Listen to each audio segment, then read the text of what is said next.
Àwọn tọ́ọ̀gì olóṣèlú ti fẹ́ sọ ìpínlẹ̀ Ọ̀ṣun di Ibuba, gómìnà Adeleke sì gbọ́dọ̀ wá nǹkan ṣe sí i. TOM ló sọ bẹ́ẹ̀. Ẹgbẹ́ kan tí kìí ṣe tìjọba, the Ọ̀ṣun Mastermind TOM ti ké sí gómìnà Adémọ́lá Adeleke láti tètè wá nǹkan ṣe sí wàhálà ìpànìyàn òṣèlú tó ń wáyé káàkiri ìpínlẹ̀ Ọ̀ṣun lọ́wọ́lọ́wọ́. Níbi ìpàdé oníròyìn kan tí wọ́n ṣe ni ẹgbẹ́ náà ti sọ pé tí gómìnà kò bá tètè gbé ìgbésẹ̀ lórí ẹ̀, ìbẹ̀rùbojo kò ní jẹ́ kí àwọn aráàlú jáde dìbò nínú ìdìbò ilé ìgbìmọ̀ asòfin tó ń bọ̀ lọ́nà.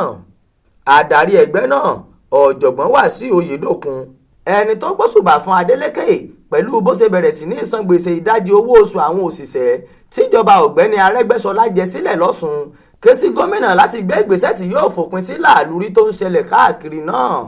Ó ní ọ̀pọ̀ ẹ̀mí ló ti ṣòfò ní ìpínlẹ̀ Ọ̀ṣun, pàápàá láwọn agbègbè kan ní ilẹ̀ Ìjẹ̀ṣà àti Ìkirè ṣáájú ìdìbò ààrẹ àti ti àwọn aṣòfin àgbà pẹ̀lú aṣojúṣòfin tó wáyé lọ́jọ́ 25 oṣù kejì ọdún yìí.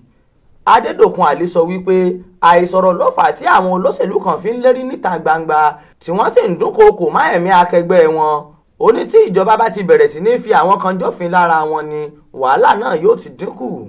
TOM tún gbóríyìn fún gómìnà Adeleke lórí àtúnṣe ojúnà Òṣogbo sí ìlà odò àti ìpinnu rẹ̀ láti fún àwọn òṣìṣẹ́ fẹ̀yìntì ní sátífíkẹ́ẹ̀tì owó àjẹmọ́nú wọn. Bẹ́ẹ̀ ni wọ́n tún ké sí gómìnà láti jẹ́ kí àwọn aráàlú máa bọ onírúurú ìgbìmọ̀ tó gbé kalẹ̀ lẹ́yìn tí wọ́n búra fún un lóṣù mẹ́ta sẹ́yìn.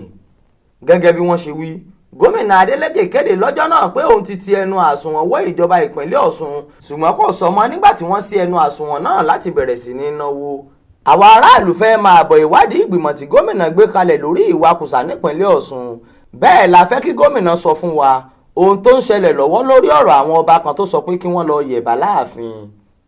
Florence Babasola ló ṣàkójọpọ̀ ìròyìn fún iléeṣẹ́ tẹlifíṣàn Aláròye online. Ismail Adéẹ̀yọ̀ ló kà á sétígbọ̀ọ́ yín.